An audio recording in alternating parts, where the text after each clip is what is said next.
All right, welcome to the Sumer Sports Show. I'm Eric Eager. I'm joined by the CEO of Sumer Sports, Thomas Dimitroff. Thomas, Happy New Year for one. I know it's the third day of the new year, but welcome back. We're all kind of a little bit under the weather from our great diets from the past few days. Are getting slowly back to work. Are super productive weeks of work between Christmas and New Year's, and the great week of football that was last week. How are you doing, man? I'm good. What was one's favorite dish out in the Midwest during the holiday time, Eric? Oh my gosh. Am I a bad person if my favorite dish was the chicken tikka masala that I had like just randomly last week when my parents weren't looking? And my wife and I just went out and had that. Because I love my mother. I love my father, obviously. I love my in-laws, of course. They don't watch the show, but my dad certainly does. Hi, Dad. I love you. I got to be honest. And my mom does. My mom cooks tremendously, but it's kind of I love Indian food. And I had that break I had to have Indian food during the middle of the week was honestly my favorite one. How about you, Thomas? Well, it's interesting you say that. I was going to say you are a bad person, but I know how much you love your parents. You talk about it often. So how much you love them. So they should know and feel very, very well that you are representing well in the southern states here on behalf of the Eric Eager family. So anyway, I would say, look, we were traveling all over the place, and we were in Colorado, as you know, last time we were on, and we had a great time there. We usually have a great dinner at a place called Frasca. We had very few homemade dinners. My family wasn't there. It was just my kids and me. So I don't have to feel guilty by saying mine was a restaurant dinner, and it was at Frasca, downtown Boulder, Colorado. It was amazing French dinner, or actually it was Italian, Northern Italian, but they had this most amazing French wine collection. So anyway, you know me and my appreciation for some nice bottles of wine every once in a while. So it was good. Life was good. I'm back. But like you said, we're all kind of under it, but we're not, because today was a crazy kickoff to everyone being back in the office, sort of, as you know. And we have a lot on our plate. And without getting into a ton of that with everyone, because we don't want to bore, but suffice it to say, Sumer has got a lot of stuff going on, and we keep building, we keep growing with our head count, which is great from a CEO perspective. You'll appreciate it as well, because you continue to come to the table with needing people in your area of research and development, as Steve Santiago does, as Sean Clement does on the data side. We have a lot of people looking for a lot of people, and we keep growing here. What I will say to everyone, to me, it's great for the industry, because more and more NFL teams are interested, more NCAA teams are interested, Eric, and they all want to know, where are we going? How are we evolving here? I love that. It's exciting. Yeah, for sure. And I'm so thrilled with, a lot of what we've been able to do here. Also on the forward facing side, I was actually able to hang out with one of our data scientists, Ben Brown. We were able to go. Actually, it was fun because we went to a place called the Comedy Corner Underground in Minneapolis. We were watching the Vikings and Packers as some of our people don't know this, but we're in the middle of building a lot of fantasy and betting models on the consumer side of Sumer. And we were kind of waiting for some of those models, for the results of those models to mature. And as people know, those finish in week 17 of the NFL season. And so we were waiting for those to mature as the season was progressing.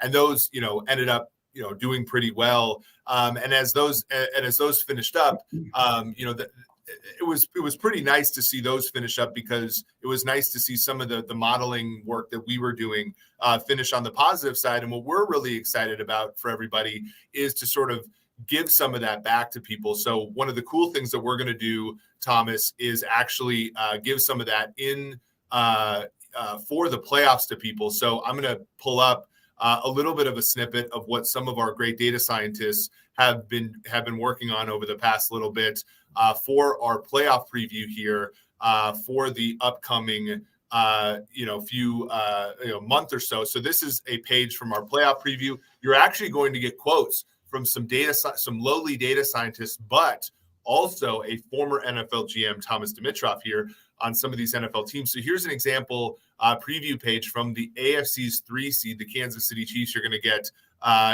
get efficiency metrics. You're going to get pass rates over expected. You're going to get personnel usage data. You're also going to get narrative-driven statistics as well on everything. But this is just a little bit of a preview. If you are subscribed, so sumersports.com/subscribe, you are going to get access to this playoff preview.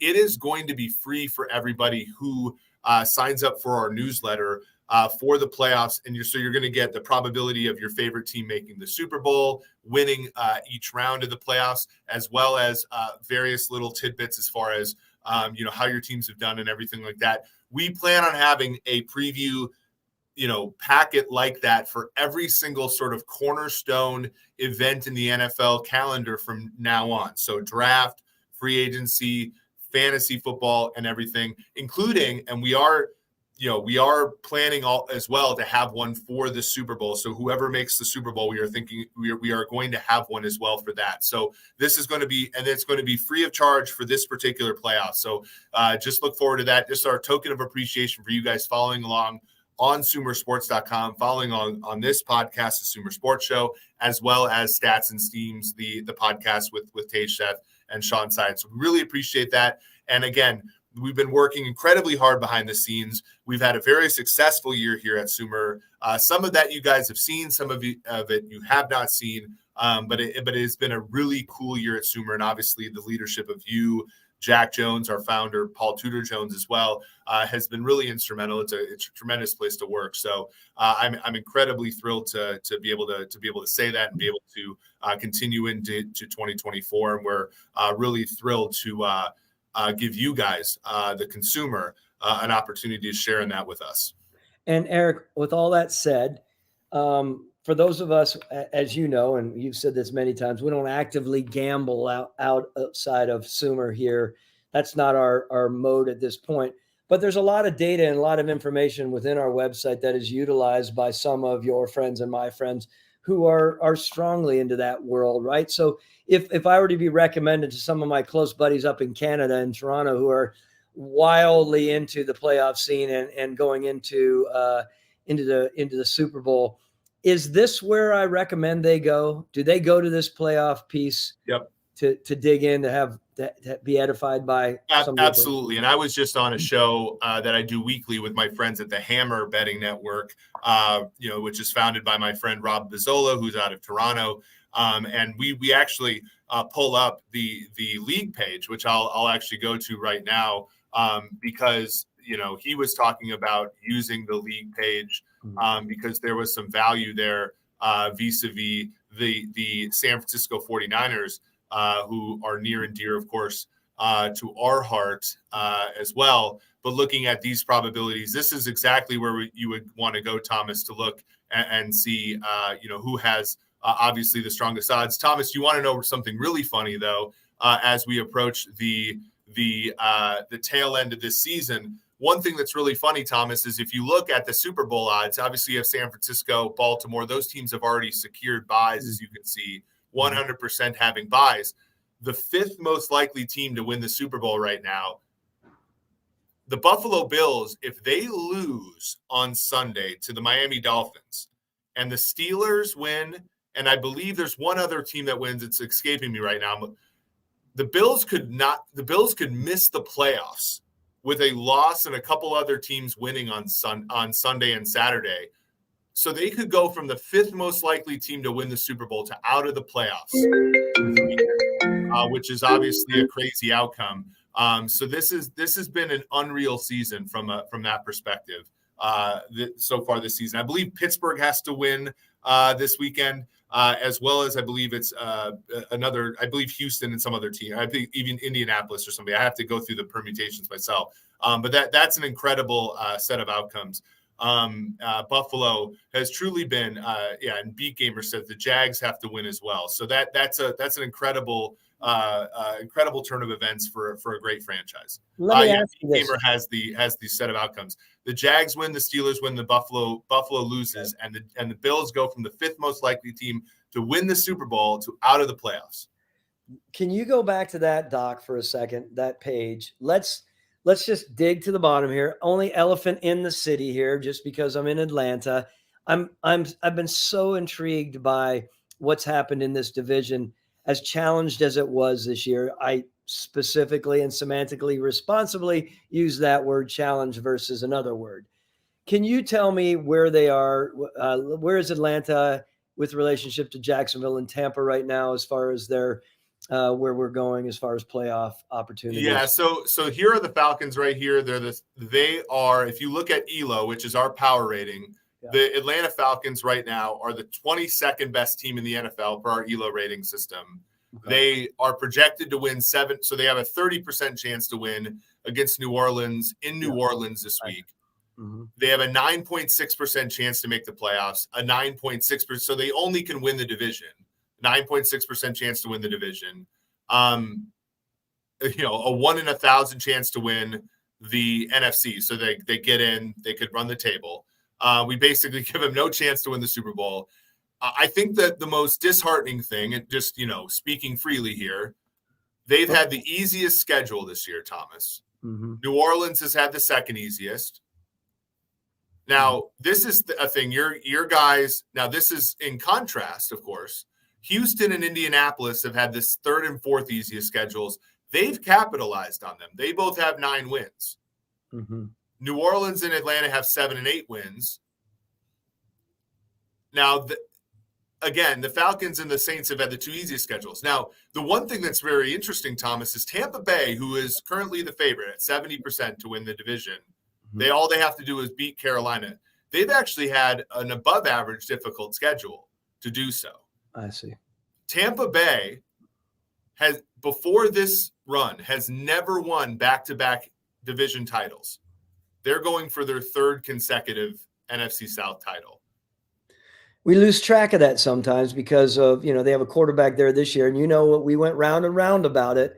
There's, in my mind, I was thinking, that's a tough rebuild year, and he's a competitor, right? We do know that. And so I'm thanks for showing me that, only because I'm really interested to see, Arthur's got a lot, Arthur Smith, of course, he's got a lot on his lap here going into this final game, right? This is a big game, which probably leads into discussion about hot seats and Black Mondays. I don't know if you want to talk about that and dig in. We're 3:36 in. I don't know. You want to talk a little bit about that? Yeah, let's talk a little bit about that. I think, and Beat Gamer has the right phrase. Atlanta needs to beat the Saints, and they need the Bucs to lose to Carolina. Now, a lot of bettors, if we talk about gambling, a lot of bettors have bet the Panthers this week, because the Panthers, have been, now they got shut out by the Jags the other day with a backup quarterback, but there have been people that have bet that. So they're not out of it. The Falcons can pick 8th, or they can make the playoffs. So it's a weird range of outcomes. But the good thing is there's no one sitting their players in this one. Tampa needs to win and New Orleans needs to win, right? And as far as wanting to get there, and of course Atlanta does, if they have any hope at all of the 9% that you're talking about. So This isn't one of those situations where a team gets in because someone sat their starters. Yeah. So everybody's playing, which is fun. And I think that's, of course, when you think about, some teams, I don't think, like, for example, it is funny, and we'll talk about Black Monday in a second, but when Beat Gamer talks about Jags, Steelers, Buffalo, it is different though. If you're the Ravens playing Saturday against the Steelers, you actually want to sit all your players, because one of your biggest threats in the playoffs could be Buffalo. And one of the biggest things is if you let the Steelers get in the playoffs, it could be at the expense of the Bills. And so you could want to lose to get the Steelers in to keep Buffalo out. So there's some like gamesmanship there. There's no such gamesmanship on the NFC side for the Falcons, Bucks, and Saints in that regard. So that's kind of interesting. But yeah, I mean, it is the Black Monday thing's interesting, right? Because I think that there are with that regard, right? Like when you think of Saints, when you think of Falcons, there's probably some outcomes this weekend that could prevent the teams moving on from coach and GM. Mm-hmm. And then there's some outcomes that could exacerbate those things, right? Like I think that there are some situations, like if you look at the Jets, for example, they've obviously given a vote of confidence to Robert Saleh and Joe Douglas, but that hasn't always carried water. We saw a couple years ago with Joe Judge, where the Giants gave a vote of confidence to Joe Judge with a month to go, and that didn't carry water the whole time. And so, like, there's probably, when you think about New England and the Jets, that is the only game, Thomas, of the whole weekend that literally has nothing riding on it. Yep. But there's a ton riding on it, right? Because if the Jets go out there and get blown out by 50, who knows what happens, right? Or when you think about Jets, Patriots, that could be the last game in the history of Bill Belichick coaching the Patriots. Who knows? Well, crazy. Can I just add, just as a segue into this conversation, because it's a really important conversation for everyone to understand. No one, mostly in the public and media, have hard feelings for GMs and head coaches who, as you know, are probably, making, a lot more money than anyone cares for them to be making. So there's not a lot of hard feelings about it. So you have a head coach and a GM who are used to hot seats, right? This is what's important. Hot seats happen every year or every other year. Anyone short of winning a Super Bowl, there's always some element of heat on your seat going into the next year. Whether it's with the owner who's a little agitated with you because your acquisitions didn't work out, or if you're a coach, you weren't play calling right, or you weren't minding your time right, et cetera, you weren't developing right. There's always reasons.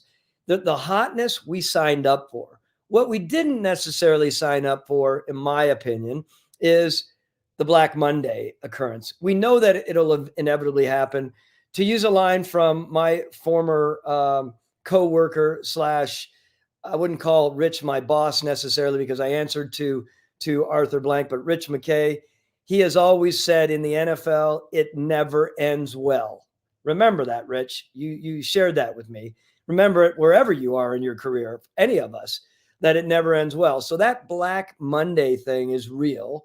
And so when you're going into this final week and you know that your seat has been hot, legitimately hot, where you're one of the 3, 4, or 5 people considered losing their jobs, sometimes it happens, sometimes you pull through, and sometimes it doesn't. There are teams out there right now that know. There are teams that have already experienced it. Tom Telesco, right? And Brandon Staley out in Los Angeles. They've experienced it. There's other ones that are waiting for the end of the season. This is a tough time. This is one that I don't think you can train for unless you're in your second stint as a head coach or second stint as a GM. This is one that I really want to talk about. This is one where we start talking about names and they're tough to hear, and you're a family and you're with your kids by the TV at night, or your kids are coming home from school and their buddies at school, and people that aren't even their buddies, probably even worse, are throwing digs at your father and how bad he is at doing what he's doing. This is where it becomes a lot more empathic, right? And you kind of get it more. You don't feel bad for them, because I will only say this because I've been through it now. I had never been fired before in my life until 3 years ago. And, you're kind of thinking, okay, maybe I'll escape that. And it just inevitably doesn't happen. But you do have a little bit of coldness to you on the other side of getting fired and going through that process. It's almost like a mature thing where you're telling your kids, calm down. We all go through this, right? So as coaches and GMs, you all go through it. So you're a little less emotional about it as the years go on. I'll lead in with that. Yeah, it's it's so funny because like, and it's crazy because I've never been fired from a job in my life, and yet like I sort of you you get to a certain point in your life, and like obviously you've been a GM of an NFL team, and when you're in like that rarefied air, you are always sort of like it's kind of the Peter, like you're promoted to a spot where it's a hard job, right? You're always sort of in that like you're always sort of in that spot where people are second guessing you, and people are always sort of like challenging you and wondering, and I like it's funny. I don't think I've ever told you this, but like I was in the line kind of in Buckhead over here at the taco shop, and somebody came up to me and said like, and I was just like ordering a taco, and somebody came up to me like, hey, and I was just like ordering, and somebody must have recognized my voice. I'm loud. My voice is loud, as you know, and that's why we have this. That's why we have this here, like levity here, right? And somebody came up to me, he's like, I really wish we didn't fire Thomas. And I like, and I'm sitting here and I'm like, so imagine the degrees of separation. Not you. They didn't go up to you. And I know this has probably happened to you, and you won't say it because you're very humble and stuff.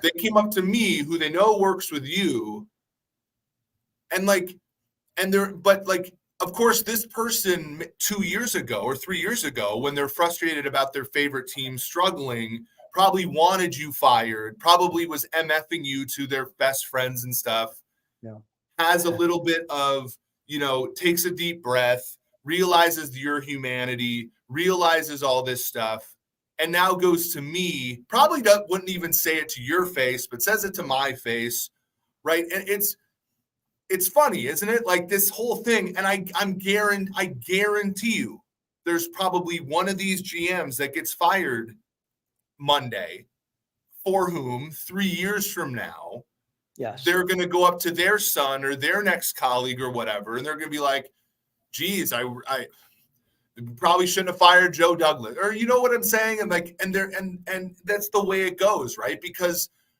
there's a team that's struggling right now, and we talked about this last week, like Antonio Pierce is showing maybe the Raiders were wrong to fire Dave Ziegler, right? Because maybe that wasn't the reason that the Raiders were struggling. And it's so funny because you're right. Like NFL teams go up and down for reasons that are hard to discern. And we're going to look on Monday and we're going to point fingers, and it's going to be for reasons that aren't all that easy to diagnose. And I think that that's an important thing to talk about right now before it actually happens. Yeah, I mean, look, there are so many funny stories and quirky stories that you can bring up. I was actually speaking very quickly, and those of you who listen from the Atlanta area, there's a guy named Zach Klein who's a good dude in town. He's a longtime TV personnel, styling guy from down in Florida somewhere, but he's up here, and he texted me and he was saying different things. I said, "Wow, you've become quite forgiving in your old age," and he's probably only 48. But he said, "Are you kidding me?" He started calling me dumbass, and you guys probably smoke way too much weed out in Colorado. I'm like, no, I actually don't, because I don't. That's not something I like ever on my lungs. But we were joking about it, and he said, well, don't you remember the letter I wrote? It was an op-ed to the city of Atlanta or whatever back in 16. I'll find it for you. And I'm like, oh my God, Zach, I'm so sorry. I can't believe I've forgotten that already.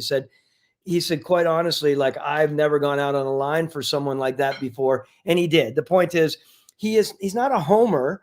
He's definitely got a critical side, but he speaks his mind, and I respect him for that. Point is, sometimes you have fan base behind you, sometimes they're not. Sometimes you have media way behind you, and other times you have media who every time they get a chance to get on, they're slamming you as a GM because you don't know your rear from the hole in the ground. And that's something that anyone, and I used to say to people in town, even some of my adversary, like the media people, and I got along with most of them, but the ones that we were at loggerheads on, I would say, all you need to do is move your ass from Atlanta for a minute and spend some time in Chicago, New York, or wherever it is, and realize this is not an exact science. And you guys think that you have it so good here, or other teams do, and everywhere the local media is complicated.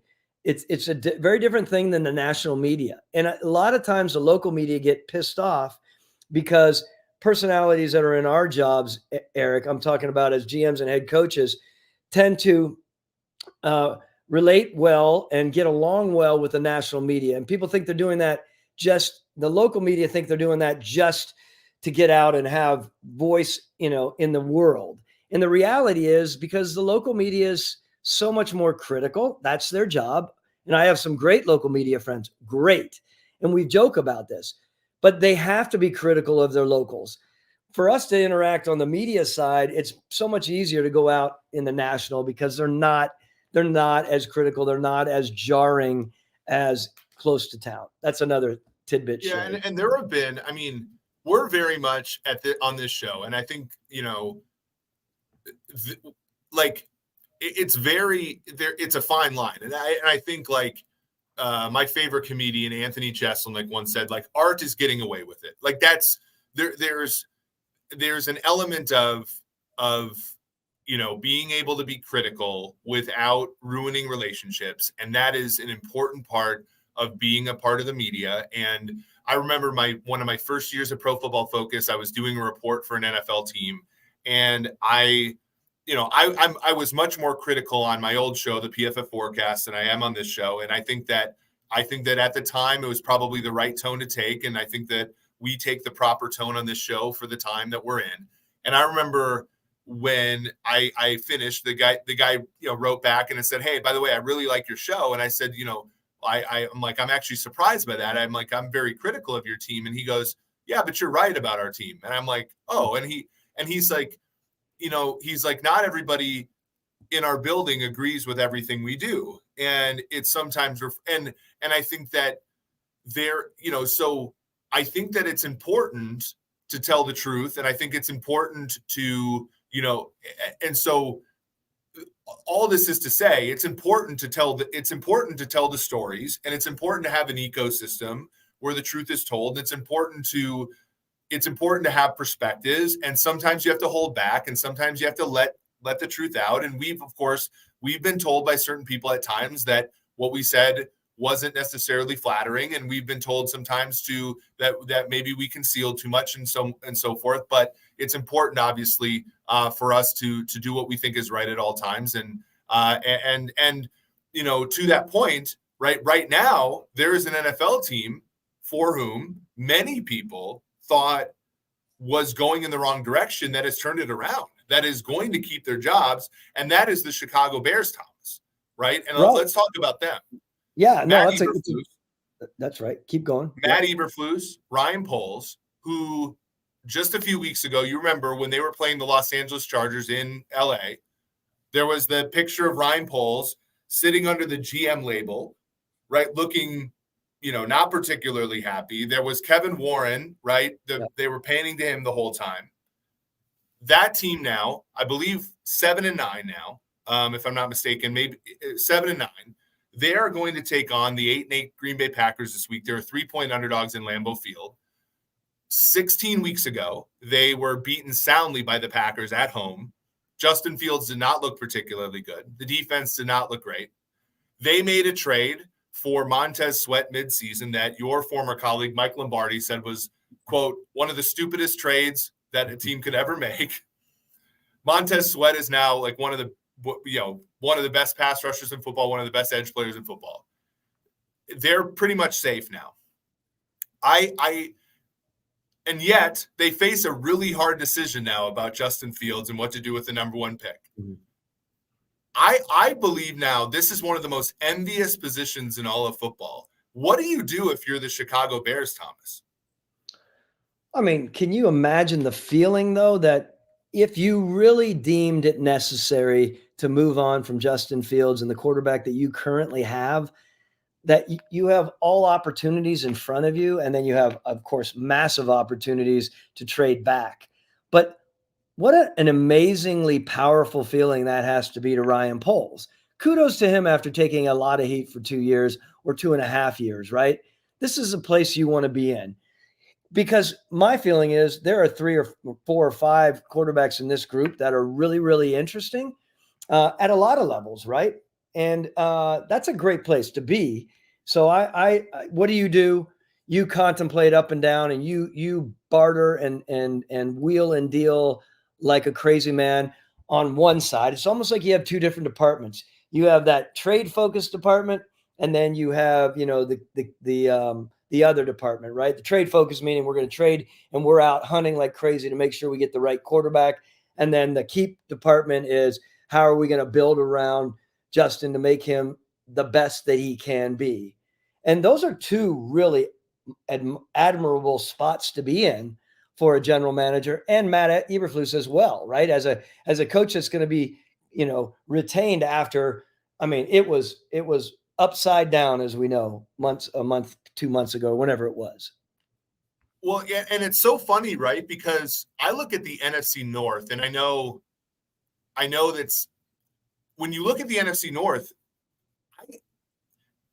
in like 3 years, is this going to be the best division in the whole league? Because, and they've done it with 4 different approaches, right? Like the Lions, because this was like Brad Holmes, right? And that was, you know, the GM cycle, you know, back in 2021. Brad Holmes basically tore it down from the studs, right? He basically rebuilt. They brought Goff in, but like they basically rebuilt from zero. And now they're atop. They won the division or whatever, but they basically rebuilt from zero, but they brought in a veteran. Yeah. The Packers basically rebuilt, like they had a competitive rebuild with a young quarterback. The Vikings had a competitive rebuild with a veteran quarterback, Cousins. And then the Bears had a complete rebuild with a young quarterback. And they're all kind of percolating in this kind of competitiveness. The Vikings won 13 games last year. The Bears are kind of competitive now. The Packers are kind of like, I feel like the NFC North is kind of this case study in different ways to rebuild a roster. It's kind of fun to kind of look at that.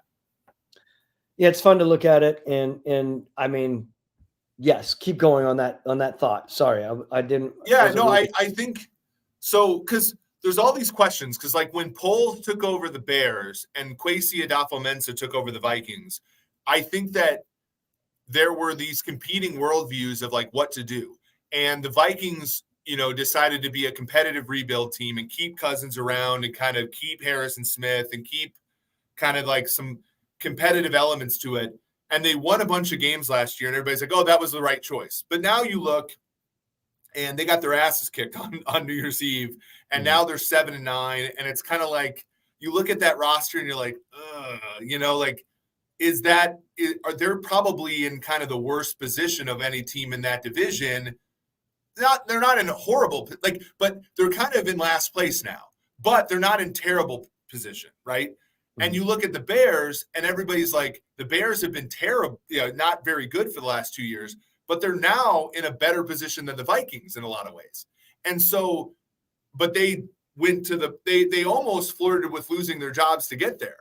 And so I think like when you look at those two teams kind of started in the same place, right? GM, head coach, it's an interesting thing. Do you like Adolfo-Mensah and O'Connell have never been in jeopardy of losing their jobs, but now they may be in a worse position than the Bears were. Whereas Poles and Eberflus, they were being talked about as being in jeopardy of losing their jobs, but now they may be in a better place. And so it's a question of like, if you had your druthers, which one would you do, right? It's a good question. Well, it's a good question. And while we're on that line, it's a great question. And I love the concept here. If you're looking right now, along with Chicago, who else literally were on their way to being very, very hot and potentially being, you know, dealing with Black Monday? Do you think the Packers were close to that? What other groups out there besides the ones that are possibly going to, you know, experience Black Monday in a negative way? Who else saved their jobs? Basically, let's twist it that way tonight. That's probably a good place to be, because we'll be talking about Black Monday down the road. But who else saved their jobs? Who else was a little too hot for their liking? Yeah, I think that's a great way to look at it, because now we can sort of, that's a great way to spin it. I think Green Bay for sure. It would have been hard to fire LaFleur just 2 years removed from 3 straight 13-win seasons, but it's a tough league, as you know, right? Like, Kevin Stefanski probably saved his job this year, right? Like the Browns, if they miss the playoff 3 straight years, that's probably not great for him. Do you think this sounds crazy, but do you think Sean McVay saved his job this year? No, I don't think he saved his job this year, but I love the fact that he's just got everyone rejuvenated there, and I think it's great for him. And I think Sean McVay is the coach of the year. I don't think he'll win it, but that's the most impressive coaching job this year, don't you think?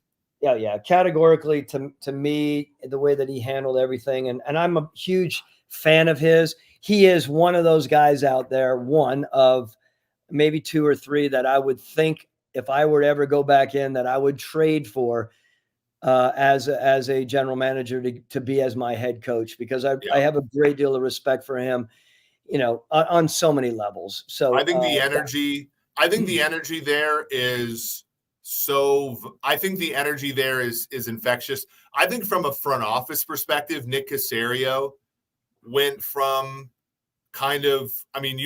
you trade for Will Anderson, CJ Stroud. I think Houston winning 9 games this year Nick Caserio was kind of on the boundary, but I think Nick Caserio is firmly safe in Houston now after a very impressive year. Will Anderson, CJ Stroud, a very good draft class, a very good roster, frankly, that people aren't talking about. I think Tampa Bay very much has had a very good year, especially given all the dead money there. Yeah, those are the ones that I think stand out to me. I mean, those are people, in my opinion, that have really risen their stock this year. Yeah, I think you hit them for sure. And I think, I agree with you on Nick. I mean, Nick Caserio and what he did, that was a tough situation in the offseason. There was all kinds of banter and discussion about him leaving of his own volition or team volition. Who knows what it was?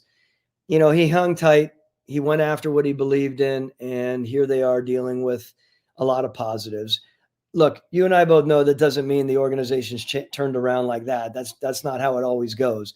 Detroit's situation is a little bit an anomaly over the years, right? They don't just turn it around like that and never go back to being challenged. So I guess, yeah. Beat Gamer has an interesting one, by the way. One of our very loyal listeners, McDermott's interesting. I think that the turnaround, if they don't win this weekend and then don't make the playoffs, you could possibly see a situation like that. But I think that the Buffalo Bills are a pretty loyal franchise. And so I think when you think about 3 straight division titles after you hadn't won one since 1997 or 96, if I'm not mistaken, I think McDermott stays, and I think he deserves to. I know the whole Al-Qaeda thing that he talked about was a little weird and everything, but I think he's been a tremendous coach for them for a long time. Brandon Beane, of course, has been a really good GM, has pushed a lot of good buttons. I mean, Thomas, Rasul Douglas, that's one of the really good midseason trades a coach has made or a GM has made in the last decade in the NFL. He had 2 interceptions the other day, including a touchdown. I think the Bills, even if they don't make the playoffs, have saved their jobs this year. Look, I think Pagula and company and Brandon Beane, no question, they talk about their business together. I'm talking about mom and pop, right? I'm talking about husband and wife there, as far as the Pagulas, who will talk to Brandon Beane, who is one of the better in the league right now and highly respected. They understand good football people, and they understand people. So all due respect to Beat Gamer, they're not that easy to come by. Those coaches that are sound, quality on and off the field, quality on organization, being able to manage and run the team, as well as work in consult with Brandon Beane, because a head coach and a GM have to work side by on a lot of things. And I think he's not one that just comes along every day. It's been tough. Of course, there have been some tough situations. And if they miss the playoffs, I just don't see that being the case for him at this juncture. You know what I'm saying? If that fell by the wayside there, given your stats, I think the Pagulas would be very upset. And I think Sean would probably be even more upset than anyone. Yeah. So I don't see that at this point respectfully. Yeah. Beat Gamer brings up some interesting, a good point, the Von Miller contract. I do think there were mistakes made. I think the Stephon Diggs thing has been weird, right? Like ever since Joe Brady's taken over as OC, Stephon Diggs has been kind of out of whack. As the Sumer Sports fantasy teams can attest, he has not done much since the offensive coordinator change. But that team has dealt with a lot of injuries. Matt Milano has been hurt the whole, for a lot of the year, et cetera. Like it's been rough, for sure. But if they can resolve them, if they can win the division, it's going to be one of the. They're going to be a dangerous football team, obviously, in that conference, which will be really fun. Let's talk one last thing, because I want to, and I know you only skimmed this game, and I was driving back. My wife and I, we took our kids and our cat. It was like the Noah's Ark. We had 2 dogs, a cat, all the way from Minnesota to Atlanta. We stopped in Nashville 2 nights ago. But I was watching the Washington versus Texas game. I was watching Michael Penix Jr. It's everybody wants to say Penix, but it's Penix. I was watching Penix. That's an impressive quarterback. And I understand he's older. I understand he's got the ACLs and all this stuff. But my God, he's a good player. And I noticed this thing because we talked about it on this show a while back. He only takes a sack on less than 7% of his pressure drop. Not 7% of dropbacks, but when he is pressured, he only takes a sack 7% of dropbacks. Caleb Williams, Drake May, all great prospects. Sam Howell, was 25% in college. Drake May, Caleb Williams are closer to 20%. 7% is insane, Thomas. I think that Penix, even if he's got the issues of being older and all this kind of stuff, I think that's a good prospect. What do you think? What in your time watching him, what do you think of him as a prospect? No, look, I think he's a very good prospect. I think he has the ability to know when to hold and fold him ideas. I think his decision making, his ability to make sure that he doesn't put himself in that spot to be sacked, right? And to take the sacks, to your point, to, sometimes the guys who have the feet about them are a lot quicker to want to bail and jump around and move around, right? I think he knows where his limitations are. I mean, there was a mention there by a former football player. I think it was Michael Irvin, wasn't it? I think it was Michael who made a comment that Michael Penix, not Penix, but Penix, was literally like Michael Vick. And I was on my heels thinking, Michael, like, you're such a good football person. You know so much about players and athleticism and movement, et cetera, et cetera. I'm really surprised that he paralleled Michael Penix with Michael Vick, because they're a different athlete. They're a different scramble. They're a different avoid. They're a different athletic throw guy, at least in my mind. So back to your question, I like Michael Penix a lot. I think it's going to be interesting to see where he goes and who he goes ahead of. That's what I'm really interested in. Will he slot ahead? Zach has some good points here. So he has a great O-line and paces Pac-12 defense. That's his career rate, is what I gave, not his Washington 2023. That's his career. So that's including Indiana, the Big 10. And so that's everything. And the reason I do pressure to sack is because I want to mod out by pressures. I don't want to say, oh, this is his sack rate, because I understand that some guys get better environments. I want to say, when he's pressured, what does he do? Because I understand some guys get pressured more. And that's why I do pressure to sack, because I don't want to give some guys credit for playing behind better O-lines. And so, and granted, like, and I always thought that he didn't have that great of an arm, because I'm not a scout, and I obviously I don't. And when I'm sitting there with you guys like Mike May, I'm amazed. It's so crazy. I watch you guys watch football, and I'm like, shit, I don't know anywhere close to what you guys know. But like, I'm watching him, and I thought, like, and this is why I always like have empathy for Michael Irvin there, because when you watch a left-handed black quarterback, you're like, oh, Vic, like, I get that. I get, like, so I always like went to Tua because he's a left-handed African-American quarterback, or Tua's Hawaiian. I'm like always like, oh, I thought he was kind of like Tua, where he's kind of got a little bit of a weaker arm.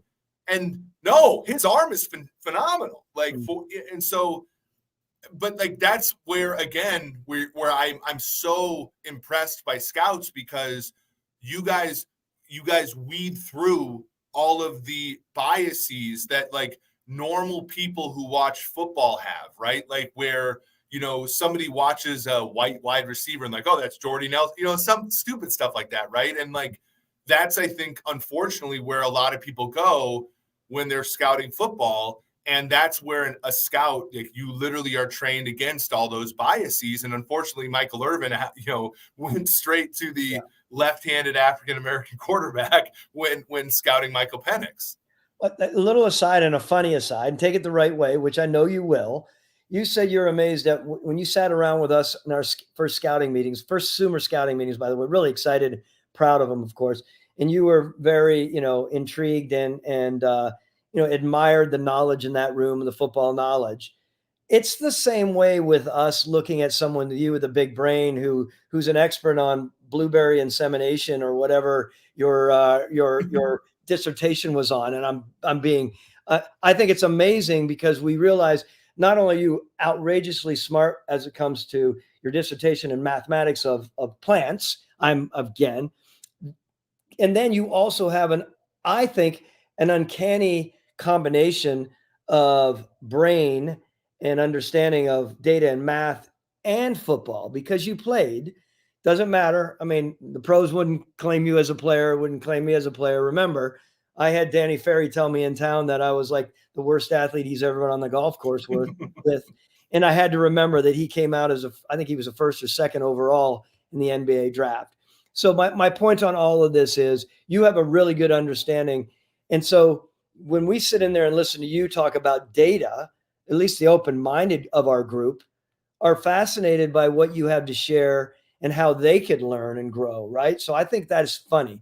Please don't take the blueberry comment as no, but it's good though, and it's like the thing about and we've dealt with this, right? Like, and our founder, right, Paul Tudor Jones, incredibly successful in one walk of life, and there's a curiosity that I think is incredible there, and and that's refreshing, right? Like when people, and this was always something in academia that always tilted me, which was, and it's partially this too, like I was interdisciplinary. I was math and I was biology, and there was the first time that I ever I proved a theorem about this biological system, but to get it published, I needed to write the paper with a biologist. So I waltzed into this woman named Diana Pilson's office. I was like, hey, I've proved a theorem about your system. And she's like, well, that's actually not how it works.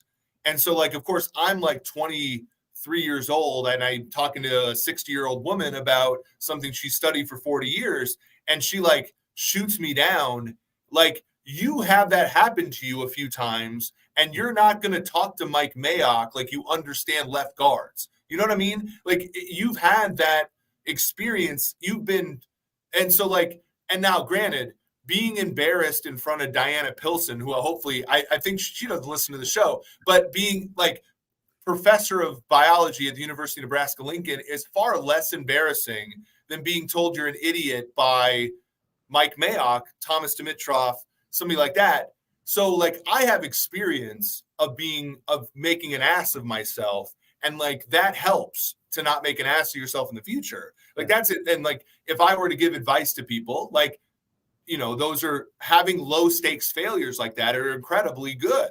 Right. So that's a lot of times, when people make mistakes in life, it's because you're an expert in one area and you think immediately that makes you an expert in other areas. And that was always something that, when you have, when I was, math, everybody's like, oh, this person's a PhD. That means they're very smart. It's well, no, actually it means they're very smart at one thing.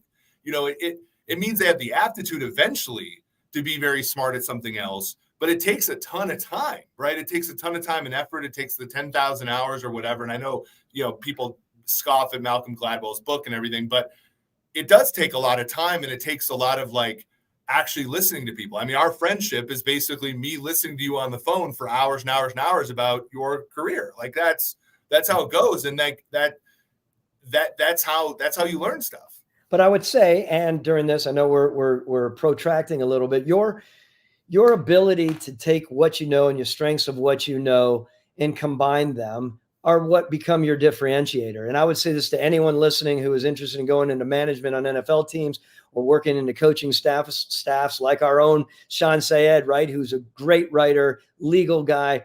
He has he's the guy that's writing these unbelievable articles on scheme. The differentiator, someone always has a differentiator. If you want to separate yourself, and if you want to potentially make the way into an organization, there has to be something that differentiates you from the fray, right? Or from the rest of the people who want to come in with mathematic backgrounds and be, a potential assistant general manager, a general manager, right? You can't just do it, with a biological mathematical background and a little bit of, you took a couple snaps as a tight end for, Wayne State. Or whatever. And no offense to Wayne State, because I get small schools. So Wayne State, you would be surprised to know, not only the home of former Vikings and Broncos tight end Byron Chamberlain, but also the school against which I caught my first career touchdown. That's amazing. That's amazing. Yeah. I love it. Well, then my point on it is, you get it. Differentiating is huge. And if you can do it and you do it, it opens up a lot of opportunities for you for sure. So this has been fun. We thank all of you that have come. I know that people are still kind of working their way through the holiday malaise and all that. We do appreciate all of you that have come. By the way, all of you that have commented on Twitter about the playoff preview, we can't wait to release that next week. Sumersports.com/subscribe. You can subscribe now. You will get our weekly newsletter, the one that leads up until the week of games, the one that comes out after the games on Monday as well, including our playoff preview. You will get those as well. YouTube.com/Sumersports for a subscription to our YouTube page as well. We'll get that as well. Anything else, Thomas, before we go? No, I'm gonna spark a fire up here in my house, given the fact that it's a little cold here in Atlanta, and I'm gonna make some calls here and try to make some more business for Sumer if I can. If you'll let me go and do some work right now. Absolutely. Okay, awesome. So thank you all for coming. Hit the like button, hit the subscribe button. For Thomas Dimitroff, for Eric Eager, this has been the Sumer Sports